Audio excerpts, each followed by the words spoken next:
राहता राहतो मुद्दा तो काल त्यांनी जाहीर केलेल्या नावाचा. आम्ही नेत्यांची बैठक घेतल्यानंतर एकूण जर का परिस्थिती पाहिली, देशातली परिस्थिती पाहिली, तर एनडीएचं सरकार आहे, आम्ही त्या सरकारमधले घटक आहोत आणि म्हणून एनडीएच्या उमेदवारांना शिवसेना पाठिंबा देते. मला असं वाटतं की शिवसेनेने पाठिंबा दिल्यानंतर आता त्यांच्या मार्गामध्ये कोणताही तसा अडथळा राहणार नाही. विषय फक्त एकच आहे जो मी काल मांडला की जातीचं राजकारण याच्यात येऊ नये.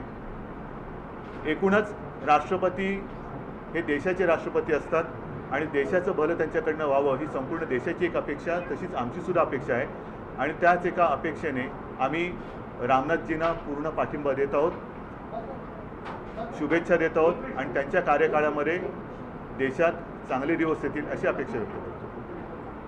नाही, पहिलं आता मराठीचं पूर्ण पहिलं तुम्ही मराठीचे माझे प्रश्नोत्तरे काय असतील ते पूर्ण करा. नहीं मैं बात करता हूँ ना, बात करूँगा, लेकिन पहले तो एक थोड़ी सी जैसे मैंने अभी अभी बताया, एक 2-4 दिन पहले भाजपा के राष्ट्रीय अध्यक्ष जी यहाँ आए थे, हमारी चर्चा हुई और उन्होंने उस वक्त कहा था कि राष्ट्रपति जी के लिए चुनाव होने जा रहा है और शिवसेना साथ रहना जरूरी है.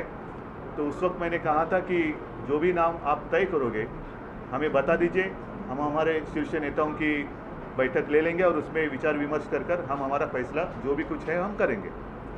और कल अमित जी ने स्वयं फ़ोन करके मुझे कहा कि उद्धव जी, रामनाथ जी का नाम हम सारे लोगों ने तय किया है, इंडिया के सारे घटक हमारे साथ हैं. और जैसे मैंने कल कहा कि आज हम मीटिंग लेने जा रहे हैं, हमने अभी अभी हमारे नेताओं की मीटिंग ली और आज शिवसेना ने फैसला किया है कि रामनाथ जी का हम समर्थन करेंगे. पूरे जितने हमारे सारे वोट है वो हम रामनाथ जी को देंगे. लेकिन सर, अगर कांग्रेस या यूपीए की तरफ से स्वामीनाथन का नाम अगर सामने आता है तो क्या स्थिति रहेगी? नहीं, कब तक इंतजार करें. और मैंने तो स्वामीनाथन जी का नाम डिक्लेयर कर 4 से भी ज़्यादा दिन हुए. उसके पहले मैंने मोहन जी का नाम भी, दो नाम हमने दिए थे और दोनों नाम मैंने जैसे कल कहा था कि उसके पीछे कुछ ना कुछ कारण था. लेकिन ठीक है, अब तो वो समय रहा नहीं. हमने हमारा समर्थन रामनाथ जी को दिया है.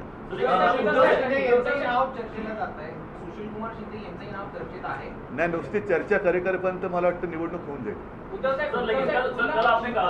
नेहमीच पहिल्यापासूनच मोहन बापट असतील, स्वामीनाथन असतील, एक वेगळं नाव घेऊन चर्चेत होती राष्ट्रपती पदासाठी. पण असं अचानक काय घडलं की तुम्ही पुन्हा एकदा असं अचानक घडण्यासारखं काही नाहीये.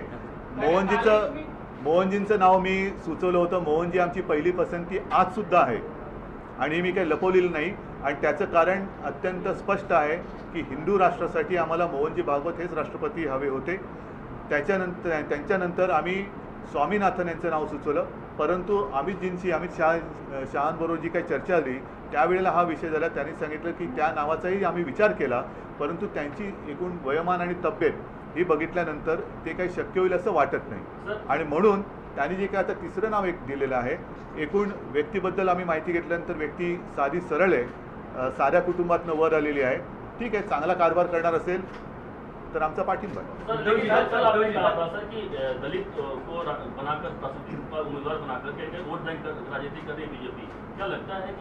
देखो, मेरा भाषण कल जो भी मैंने भाषण किया शायद आपके चैनल ने रिकॉर्ड किया होगा, वो आप फिर से देखिए. मैंने यही कहा था कि वोटों की राजनीति हमें मंजूर नहीं है, इसमें देश का हित नहीं होता है. लेकिन अगर कोई व्यक्ति देश का हित देखेगी तो हम उसका समर्थन करेंगे. तर आता मला असं वाटतं दुसरं नाव तुम्ही म्हणाल्यानंतर उगाचच काहीतरी लढण्यासाठी लढणं याच्यामध्ये काही शिवसेनेला रस नाही आहे. आणि BJPला प्रत्येक ठिकाणी विरोध करावा असा जो कोणाचा एक समज आहे की शिवसेनेने प्रत्येक ठिकाणी विरोध केलाच पाहिजे, तसा काही शिवसेनेचा कार्यक्रम नाही आहे.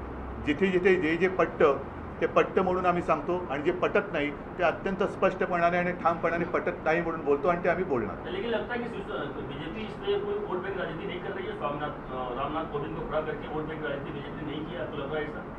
मेरे लगने से क्या फर्क पड़ता है? आप जाइए और नरेंद्र भाई को पूछिए, अमित जी को पूछिए. नहीं, नाम उन्होंने दिया है, वो राजनीति करने के लिए दिया है, नहीं किया आप उनको जाकर पूछो ना. मैंने जो कहना था मैंने कह दिया। नहीं मतलब आप क्या चाहते हैं हम? नहीं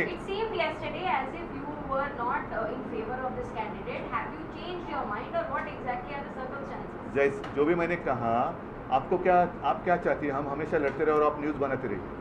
और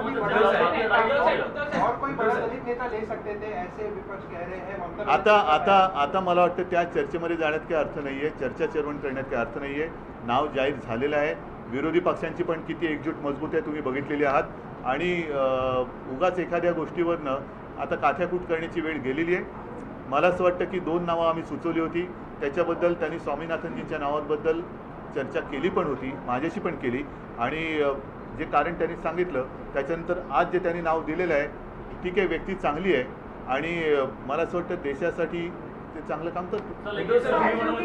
देशामध्ये हिंदू राष्ट्र संकल्पनेसाठी सरसंघचालक होते, शेतकऱ्यांसाठी स्वामीनाथन होते, आता जे नवस नाव समोर आलेलं आहे NDAचं कोविंद, ते देशासाठी कसे हिताचे आहेत? शिवसेनेला काय वाटतं? नाही, त्यांनी देशहित पाहावं। मी जी 2 नावं सुचवली होती ही मोहनजी भागवतांचं जे नाव सुचवलं ते हिंदू राष्ट्रासाठी सुचवलं, ते आजसुद्धा माझी पसंती ती आहेच, इथे मी काही युटर्न बिटर्न मारलेलं नाही। आणि स्वामीनाथन यांच्या तब्येतीबद्दलचं कारण कळल्यानंतर मग हे 3रं नाव आलं, आता 4थं नाव दुसरं कुठलं आलेलं नाही आहे। शिवसेना को विश्वास में लेकर नाम डिसाइड किया जाए। पहले ये तो राष्ट्रपति तो होने दो।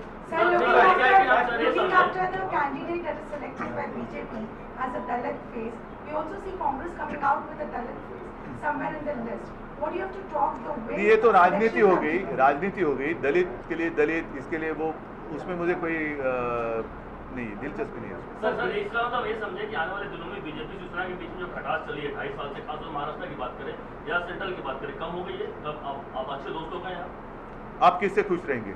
नहीं, हम दोनों कम होने से खुश रहेगी कि या बढ़ने में खुश रहेंगे? मैंने जैसे कहा है, मैंने तो यही कहा है कि सिर्फ लड़ना मुझे कोई मज़ा नहीं आती, लेकिन मैं किसानों के लिए लड़ रहा हूँ, मैं लड़ूंगा।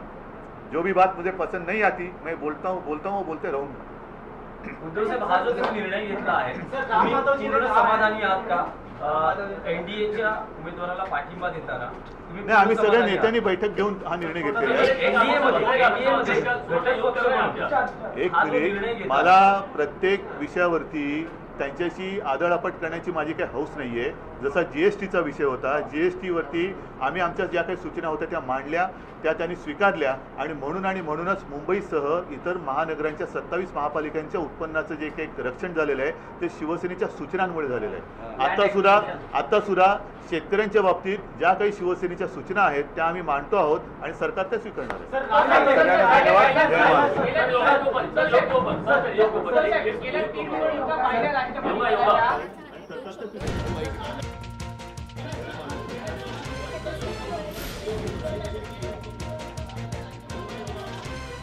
बघतोय आत्ताची सगळ्यात मोठी बातमी आपल्याकडे आहे, ती म्हणजे भाजपचे राष्ट्रपती पदाचे जे उमेदवार आहेत रामनाथ कोविंद त्यांना उद्धव ठाकरे यांनी पाठिंबा दर्शवला आहे। रामनाथ कोविंद यांना आम्ही पाठिंबा देऊ अशी भूमिका उद्धव ठाकरेंनी घेतली आहे। त्यांनी आता पत्रकार परिषद घेतली आणि या पत्रकार परिषदेत त्यांनी आपली भूमिका स्पष्ट केली आहे।